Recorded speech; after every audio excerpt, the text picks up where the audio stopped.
स्वागत है आपका। आप हैं मेरे साथ यानी कि आपके अपने मेरठ के बिंदास आरजे पंकज के साथ। और आज के जो मेरे खास मेहमान होने वाले हैं वो हैं पदम सेन मित्तल जी, जो कि हैं पूर्व प्रधानाचार्य परीक्षितगढ़ इंटर कॉलेज मेरठ के, और साथ ही साथ वर्तमान में डिप्टी डायरेक्टर हैं शारदा ग्रुप ऑफ इंस्टीट्यूशन शोलदा गढ़ रोड मेरठ के। सर स्वागत है आपका। धन्यवाद।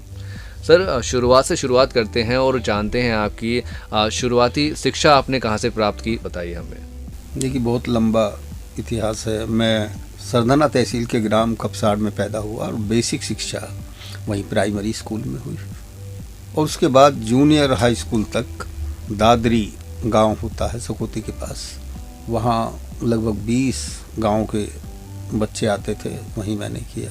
और इसके बाद हम लोग मेरठ आ गए कंकरखेड़ा में। कंकरखेड़ा सनातन धर्म स्कूल कंकरखेड़ा से हाई स्कूल किया, और intermediate DN inter college Meerut से किया, और BA किया मैंने NS कॉलेज से। और इसके बाद कंकरखेड़ा में मैंने एक अपना स्कूल खोला आदर्श विद्यालय नाम से।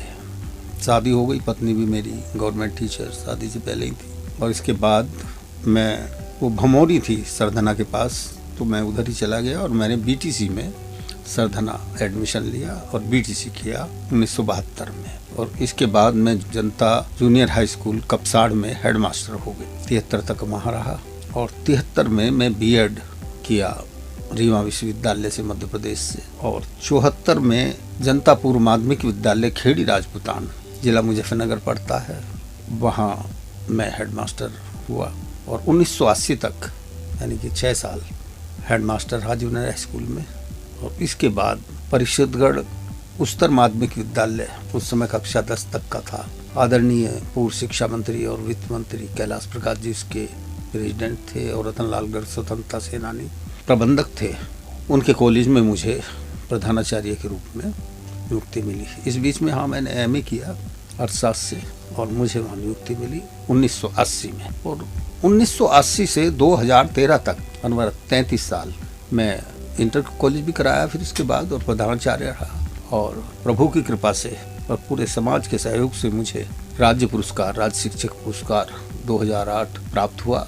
2 वर्ष का सेवा काल भी मेरा विस्तार हुआ, और इस तरह मैंने 64 वर्ष की आयु से ज़्यादा तक सत्र लाभ लेते हुए 65 वर्ष की आयु तक जो है वहाँ शिक्षण कार्य किया। 2013 में वहाँ से रिटायर्ड हो गया, और उसके बाद वर्तमान में शारदा ग्रुप ऑफ इंस्टीट्यूशन ग्राम सोलदा माथुरा के पास पड़ता है, किठौर से पहले गढ़ रोड पर, वहाँ मैं डायरेक्टर हूँ। सर अभी हम आपसे ये जानना चाहेंगे, आपने इतनी सारी उपलब्धियां पाई हैं, आप प्रधानाचार्य रहे हैं और वर्तमान में अभी आप डिप्टी डायरेक्टर का कार्यभार भी संभाल रहे हैं, ये सभी कुछ यहाँ तक पहुँचना कितना चुनौतीपूर्ण रहा आपके लिए? चुनौतीपूर्ण नहीं रहा। शिक्षण ऐसा व्यवसाय है, मैं इसे व्यवसाय नहीं मानता बल्कि साधना मानता हूँ। पढ़ते हैं तो आनंद आता है, और उससे ज़्यादा आनंद आता है जब हम पढ़ाते हैं। मैं मान कर चलता हूँ, जिस तरह से एक माली पौधे उगाता है, पौधों को संवारता है, पानी देता है, खाद देता है, इसी तरह बच्चों के बीच में रहकर उनसे बातें की जाती हैं, उन्हें समझाया जाता है, और उनसे सीखा भी जाता है। बहुत सारी बातें सीखी जाती हैं। मेरे लिए खुशकिस्मती रही कि मैं 7 साल तक प्राइमरी स्कूल में हेडमास्टर रहा, 7 साल तक जूनियर में रहा, और इसके बाद 14 साल तक हाई स्कूल में प्रधानाचार्य रहा, और इसी तरह फिर आगे 19 साल इंटरमीडिएट कॉलेज में प्रधानाचार्य रहा, इसके बाद डिग्री कॉलेज में भी रहा। ये हर्ष का विषय है। मैंने ये पाया कि मुश्किल कुछ नहीं है, केवल हमें एक आदर्श उपस्थित करना है बच्चों के सामने, उनसे सीखना है, उनको सिखाना है। समय की पाबंदी, अनुशासन, क्योंकि बच्चे अपने शिक्षक से बहुत सीखते हैं। और प्रधानाचार्य क्योंकि एक होता है, मैं कहा करता था कि जब प्रेयर होती है, असेंबली होती है, तो उसमें अगर कोई स्टूडेंट लेट होता है तो उसे केवल एक टीचर देखता है, उसका क्लास टीचर। लेकिन अगर टीचर लेट होता है तो उसको उसकी क्लास और जो उससे सब्जेक्ट टीचर होता है जिस क्लास में, वो सब देखते हैं कि आज हमारे गुरुजी नहीं हैं। और अगर प्रिंसिपल नहीं होता या लेट आता है तो उसको सारा कॉलेज देखता है कि आज प्रिंसिपल साहब नहीं है या प्रिंसिपल साहब लेट आए हैं। हर गतिविधि का, उनके पहनावे का, उनकी बातचीत का, उनके खान पीन का सब प्रभाव पड़ता है। जैसे मैंने अपनाया हुआ था कि मुझे समय से पूर्व कॉलेज में पहुंचना है, समय के बाद उठना है। यदि जाना है तो लिख कर जाना है और अपना उत्तराधिकारी नियुक्त करके जाना है, चाहे मैं अपने निजी काम से जाऊं या सरकारी काम से जाऊं। तो इसका बहुत प्रभाव पड़ा। मतलब आप समय के बड़े पाबंद रहे हैं। आदत, और अब भी है आदत ही। ये बहुत अच्छी बात होती है। देखिए, समय का पाबंद हर किसी को होना चाहिए, और जैसा कि सर ने कहा कि ये आदत ही हमें अपने निजी जीवन में ढाल लेनी चाहिए, अच्छे काम को करने की, समय पर काम को करने की। सर, अभी हम आपसे ये जानना चाहेंगे, जैसे आपने बताया कि आप परीक्षितगढ़ इंटर कॉलेज में पूर्व प्रधानाचार्य भी रह चुके हैं, कैसा अनुभव रहा उस समय में जब आप प्रधानाचार्य का पद संभाल रहे थे? बहुत ही अच्छा अनुभव रहा। मैं ग्रामीण क्षेत्र में, कस्बा है परीक्षितगढ़, ग्रामीण क्षेत्र में जब भी गांव में गया, किसी भी काम से गया, तो बहुत ही सम्मान लोगों में मिला। और विद्यालय के कार्य से जब मैं विभाग में गया, जैसे तहसील में भी गया, तो वहाँ एसडीएम साहब ने मेरे काम को प्रायोरिटी लेवल पे किया। मुझे जिस चीज़ की भी आवश्यकता पड़ती थी, जैसे सीमेंट पे कंट्रोल था तो सीमेंट नहीं मिलता था, तो कॉलेज के लिए मैंने मांगा, तो उन्होंने विश्वास करके कि बच्चों के हित के लिए वो दिया। और भी बहुत सारे मसले ऐसे आए, शिक्षा विभाग में भी आए, मुझे कभी दिक्कत नहीं हुई। अधिकारियों ने मुझ पर विश्वास रखा, डीएम साहब से मिला, और यहाँ तक कि नेतागण मेरे यहाँ आते थे और मैं उनसे अपने कॉलेज के लिए दान लेता था। बाद में तो ये विधायक निधि और सांसद निधि जब निर्धारित हो गई, तो उससे मैंने अपने विद्यालय का बहुत विकास कराया। 5 कमरे थे, 5-6 कमरे जब मैं विद्यालय में आया था, और 32 कमरे। मेरे कॉलेज को कोई भी प्रबंध की आय, 1 रुपया भी प्रबंध की आय नहीं है। सर, आपकी ज़िंदगी के किसी खुशनुमा पल के बारे में बातें करने लगे, जो मतलब ऐसा खुशनुमा पल हो जो हमेशा आपके लिए याद बनकर रह गया हो, और जब भी आप उस लम्हे को महसूस करते हो, उस लम्हे के बारे में सोचते हो, तो बहुत एक खुशी होती हो आपको? देखिए, मैंने पहले बताया है कि मेरी पत्नी शिक्षिका रही हैं गवर्नमेंट स्कूल में, वो भी जूनियर हाई स्कूल की हेडमिस्ट्रेस रही है, और 46.5 वर्ष उन्होंने भी सेवा कार्य किया। और मैं तो ये कहूँगा वो मुझसे ज़्यादा पाबंद रही हैं ड्यूटी की, मुझसे ज़्यादा मेहनत की है, मुझसे ज़्यादा लोकप्रिय रही हैं, और उन्हें अवार्ड भी मुझसे, राज्य शिक्षक पुरस्कार भी उन्हें मुझसे पहले प्राप्त हुआ, उसके बाद मुझे प्राप्त हुआ। और अनेकों मंचों पर जब ये बताया गया कि ये प्रदेश के पहले दंपति हैं जिनको मिला है, तो मुझे बहुत अच्छा लगता था। और मैंने कोई इतना खास नहीं किया, तो मैं सोचता था कि मुझे और अच्छा करना चाहिए, हम दोनों को और अच्छा करना चाहिए। और अब भी यही ललक रहती है कि हम और अच्छा करें, और अच्छा करें। समाज तो उसका प्रतिकार देता है, अधिकारी उसका प्रतिकार देते हैं पूरे जीवन में, चाहे वो जुडिशरी के मसले रहे हों या शिक्षा विभाग के मसले रहे हों। मुझे पूरे जीवन में कभी कठिनाई नहीं आई। नेताओं के पास जाकर मांगने में पूरे अधिकार पूर्वक ढंग से मैंने मांगा। वो विपक्ष की पार्टी भी रहे, मैं भी किसी न किसी पार्टी से थोड़ा जुड़ा, तो मैंने विपक्ष के लोगों से मांगा, उन्होंने मुझे प्राथमिक आधार पर मेरे विद्यालय को सहायता दी। तो मैं कह सकता हूँ कि यदि हम सच्चाई के पथ पर चलें, अपने जीवन में सच्चाई को लाएं, तो उससे हमें सफलता मिलती है। झूठ बोलने से सफलता नहीं मिलती। मैं तो ये पूरे अनुभव के साथ कह सकता हूँ, मेरा पूरा जीवन उस तरह का रहा। मैं 74 वर्ष की आयु पूरी करने जा रहा हूँ, लेकिन आज भी मैं अपने में पूर्ण स्वस्थ हूँ। और ये सब कुछ जो है, सब मेरे स्टूडेंट्स जब मुझे मिलते हैं, सब तरह के मिलते हैं, बहुत बड़े अधिकारी हो गए हैं, और उनमें से कुछ लोग बहुत कुसंगति में पड़ के, ये भी सच है कि गलत राह पर भी चल रहे हैं, मिलते हैं, लेकिन वो मिलते हैं, और जब वो अभिवादन करते हैं, पैर छूते हैं, तो उनके चेहरे पर भी चमक होती है, और मेरे चेहरे पर भी चमक होती है। और मैं समझता हूँ कि ये सब मुझ पर अपने मेरे गुरुजनों का आशीर्वाद रहा है, मेरे माता पिता का आशीर्वाद रहा है, पूरे समाज का, पूरे छात्रों का, अभिभावकों का, शिक्षा अधिकारियों का, मैनेजमेंट का, सभी का सहयोग रहा है, और प्रभु की कृपा रही है मैं इस मुकाम तक पहुंचा। वरना देहात में रहने वाला, बहुत ही निम्न मध्यम परिवार से जुड़ा हुआ आदमी के लिए ये आसान नहीं था, लेकिन ये प्रभु की कृपा थी। और सभी को मैं संदेश देना चाहता हूँ कि सच्चे मन से मेहनत की जाए, तो वो जो कहा जाता है, लहरों से डरकर नौका पार नहीं होती, कोशिश करने वालों की हार नहीं होती। नन्ही चींटी जब दाना लेकर चलती है, चढ़ती दीवारों पर 100 बार फिसलती है, आखिर उसकी मेहनत बेकार नहीं होती, कोशिश करने वालों की हार नहीं होती। ये सेंटेंस मुझे प्रेरणा देते हैं, और मैं ये कहता हूँ कि तरक्की की कोई सीमा होती नहीं है, बढ़ते रहना चाहिए, बढ़ते रहना चाहिए। रास्ता साफ होता हुआ चला जाएगा। जब हम आगे बढ़ेंगे, चाहे रास्ते में कितनी भी गंदगी हो, हम आगे बढ़ेंगे तो वो साफ होगा। वो हम साफ करें या कोई दूसरा साफ करे या प्रकृति साफ करे, लेकिन रास्ता हमें मिलेगा, मेरा विश्वास ही है। ये बिल्कुल सही है, हमें हार बिल्कुल भी नहीं माननी चाहिए। आप अगर हार नहीं मानेंगे तो आपको एक ना एक दिन ज़रूर रास्ता मिलेगा। सर, अभी मैं आपसे ये जानना चाहूँगा, जब आप परीक्षितगढ़ इंटर कॉलेज में प्रधानाचार्य रहे, उसके बाद आपका रिटायरमेंट हुआ, तो रिटायरमेंट के बाद क्या चेंजेस आए आपकी ज़िंदगी में, उसके बारे में हमें थोड़ा सा बताइए। मैं जैसे रिटायर होने वाला था और मुझे याद आता है कि विद्या नॉलेज पार्क जो प्रोफेशनल इंस्टीट्यूशन है उसमें एक कार्यक्रम आयोजित किया गया था। कमिश्नर साहब आए थे, वहाँ मुझे बुलाया गया था, सम्मानित किया गया। तो ललित भारद्वाज जी हैं, मीडिया में ही हैं वो भी, और उनका कॉलेज चलता है परीक्षितगढ़ के पास, गौरी विद्यापीठ। उसमें प्रोफेशनल कॉलेज है, BTC, MBA और बहुत सारे courses, BCA, BSc home science.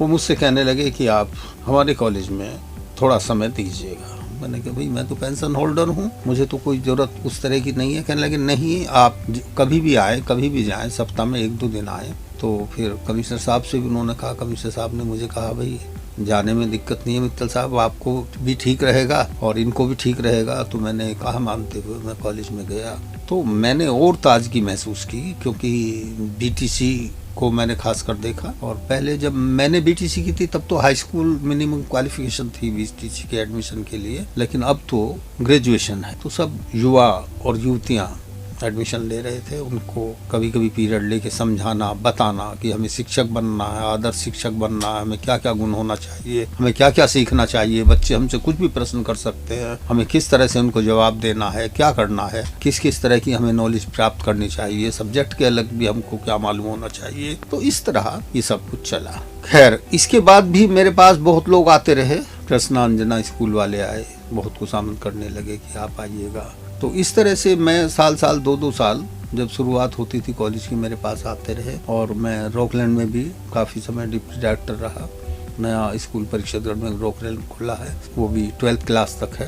तो उसमें भी मैंने देखा बच्चों को तो बताया जाए ना, बिल्कुल कच्ची मिट्टी के समान होते हैं कि उनसे आप सुराही गढ़ें या क्या बनाएं, मूर्ति बनाएं, किसकी मूर्ति बनाएं, ये सब कुछ टीचर के ऊपर है, बशर्ते वो कोशिश करे, बच्चे वैसे ही ढल जाते हैं। तो इस प्रकार मेरा संपर्क जो है, इस वक्त भी परीक्षितगढ़ में 8-10 कॉलेज इस तरह के हैं जो CBSE बोर्ड से एफिलिएटेड है। यूपी बोर्ड से अलग उनसे संबंध है ही यूपी बोर्ड से, लेकिन जो CBSE से संबंधित है उन्होंने भी मुझे, जो उनकी एक एसोसिएशन है उसमें कुछ दिन प्रेसिडेंट रखा और उसके बाद में संरक्षक बनाया हुआ है। और अब भी उनकी मीटिंगों में जाकर वो मुझसे विचार विमर्श करते हैं और मैं भी उनसे लेता हूँ कि शिक्षा में कितना परिवर्तन होता हुआ जा रहा है। और बार बार ये कोशिश करता हूँ कि शिक्षा में नैतिकता का, संस्कारों का समावेश होना चाहिए। ये पिछला जो कार्य समय गया है, आपको मालूम है कि ये तो कोरोना काल की वजह से खासकर इंस्टीट्यूशन पर बहुत बुरा प्रभाव पड़ा है। शारदा ग्रुप वाले भी आए कि सर आप, मैंने कभी दूर पड़ता है, वो कहने लगे जी सप्ताह में 1 दिन आए, 2 दिन आए, ना आए, लेकिन आप थोड़ा जुड़िएगा। तो मुझे ताजगी भी महसूस होती है। मैं जाता हूँ वहाँ, जब भी मुझ पर समय होता है देखता हूँ तो अच्छा लगता है। सामाजिकता की, बच्चों को भी अच्छा लगता है, मुझे भी अच्छा लगता है, वहाँ के HOD वगैरह, प्रिंसिपल्स वगैरह हैं, उनको भी अच्छा लगता है, सभी को अच्छा लगता है। और एक नई ताजगी, स्फूर्ति और ऊर्जा मुझे प्राप्त होती है स्टूडेंट्स के बीच जाकर, शिक्षकों के बीच जाकर। भाई, अपनी जिंदगी के जो कार्यभार सर ने संभाले वो हमारे साथ शेयर कर रहे हैं। सर, आप शिक्षा से जुड़े हुए इतने टाइम तक रहे हैं, इनफैक्ट अभी तक भी जुड़े हुए हैं, आप किस अलग पहचान के लिए जाने जाते हैं?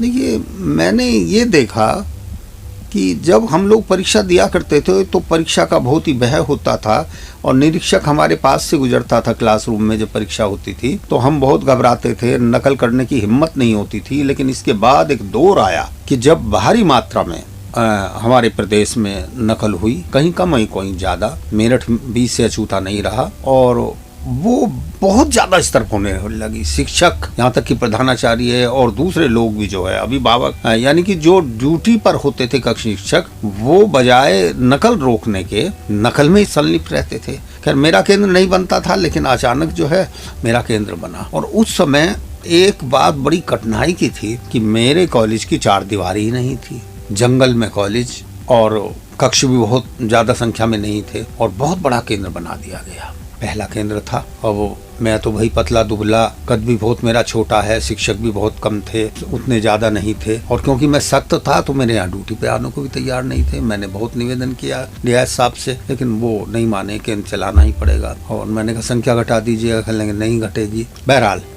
जो वो चुनौती मेरे सामने आई, वो चुनौती मुझे अब तक याद आती है। मैंने कहा मैं कैसे करूं, तो मैंने कटीले तार खरीदे और थोड़ा सा पैसा जुटाया और एक यूकेलिप्टस का एक पेड़ खड़ा हुआ था, सूखा सा था, उसको कटवाया गया और एक गेट बनाया उसी से और तार। तो स्टूडेंट्स आते हैं और वो देखते हैं नकल का क्या है, बहुत इकट्ठे भीड़ रहते हैं। तो मैं बाई चांस अपने कर्मचारियों से ये करा रहा था, उन्हें कोई मालूम नहीं था। तो वो कहने लगे कुछ यहाँ जुगाड़ है नकल का।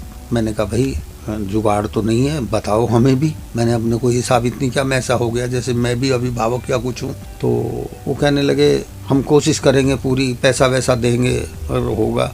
और मैंने कहा अगर इन्होंने पैसा नहीं लिया तो फिर थोड़ा मुश्किल हो जाएगा। मैंने कहा जबरदस्ती कर लो। कहने लगे जबरदस्ती देखो, अगर इन्होंने किसी एक की कराई तो फिर तो हम जबरदस्ती कर ही लेंगे, और अगर इन्होंने सबके साथ एक साथ रखा तो फिर हम जबरदस्ती नहीं कर पाएंगे। तो इस तरह से उन्होंने, स्टूडेंट्स ने और गार्जियन ने एक फार्मूला दिया। रात को जब मैं घर पहुंचा शाम को, तो मैं पढ़ के सोचने लगा कि ये बात सही है। अगर नकल को रोकना है तो बिल्कुल सबके साथ एक सा व्यवहार हो, वो चाहे मेरा हो या किसी और का हो, वो लड़का हो या लड़की हो, कोई भी हो, सबके साथ एक सा व्यवहार हो। और मैंने मीटिंग की जब अपने शिक्षकों की, तो वो घबराने लगे, कहने लगे क्षेत्र में नकल होती है, आपकी तो पत्नी भी कमाती है, हमारे तो कोई गोली मार देगा, इस तरह के प्रश्न आए, क्या होगा। तो मैंने यूकोलिप्टिस की कुछ लकड़ी पड़ी हुई थी, मैंने कहा भैया सुनो, वो घी और वो तो मंगा लेना सामग्री घर से, और इन लकड़ियों में मुझे फूंक देना और ये कहना गोली मारो तो प्रिंसिपल के मारो। खैर हम आगे बढ़े। हमने एक सरदार सिंगारा सिंह जी होते थे जोसे कॉलेज में, उनका रुतबा हुआ करता था अनुशासन में, उनके पास पिस्टल भी थी लाइसेंसी, हमने उनकी ड्यूटी लगवाई। और इस तरह से हमने गेट पर तलाशी लेने का स्टूडेंट्स की अभियान हमने चलाया था, जो आज पूरे प्रदेश में चल रहा है। ये बात मैं सन 85-86 की बात कर रहा हूँ, तब चलाया था। बहुत नकल हुआ करती थी और किसी पे नकल अंदर नहीं जाने दी। मैं खुद खड़ा होता था, जिस पर नकल होती थी उसको बहुत सख्ती से लेता था, वहीं नकल निकलवा दी जाती थी। तो धीरे धीरे धीरे ये बात चली, हम पर सिफारिश भी आई, नेता लोगों की आई, बिल्कुल नहीं मानी। और सच बात तो यह है, मेरे रिश्तेदार, एक रिश्तेदार तो मेरे बहुत नज़दीक थे, वो मेरे साले ही लगते थे, पड़ोस के ही थे, दूर की रिश्तेदारी से, वो मेरे घर पर ही रहे। मैंने उन्हें कहा नकल मत कर देना, वरना सबसे पहले तुम्हारा केस फॉरवर्ड करूंगा, रजिस्ट्रेशन करूंगा।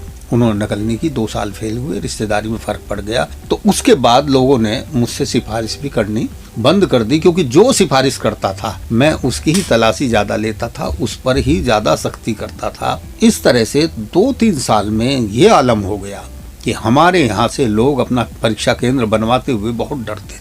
तो जैसा कि सर से मेरा सवाल था कि वो अपनी किस अलग पहचान के लिए जाने जाते हैं, उस पर सर ने हमें बखूबी बताया अपने बारे में। और ऐसा होता है, ये नकल से हमें वाकई में यार बचना चाहिए और अपनी अकल से काम लगाना चाहिए और पढ़ाई समय पर करनी चाहिए। अगर आप पढ़ाई समय पर करेंगे तो इस नकल की ज़रूरत पड़ेगी नहीं। आज के जो खास मेहमान हैं मेरे, जो कि हैं पदम सेन मित्तल जी, मेरे साथ आज मौजूद हैं। पूर्व प्रधानाचार्य हैं परीक्षितगढ़ इंटर कॉलेज मेरठ के, और साथ ही साथ वर्तमान में डिप्टी डायरेक्टर हैं Sharda group of institution, Sholda road Meerut के। सर, अभी ढेर सारी बातों के बाद फिलहाल हमारा वक्त हो चला है स्टूडियो से जाने का। तो हमारे जो मेरठ के प्यारे प्यारे श्रोता अभी आपको सुन रहे हैं, उनको क्या संदेश देकर आप जाना चाहेंगे?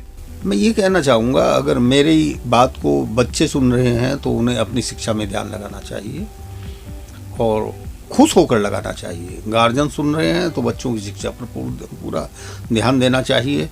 शिक्षक सुन रहे हैं तो अपनी ड्यूटी को पूरी तरह से पालन किया जाना चाहिए, क्योंकि शिक्षक ही केवल ऐसा है जिस पर हर गार्जियन विश्वास करता है कि वो हमारे बच्चों में सुधार करेगा।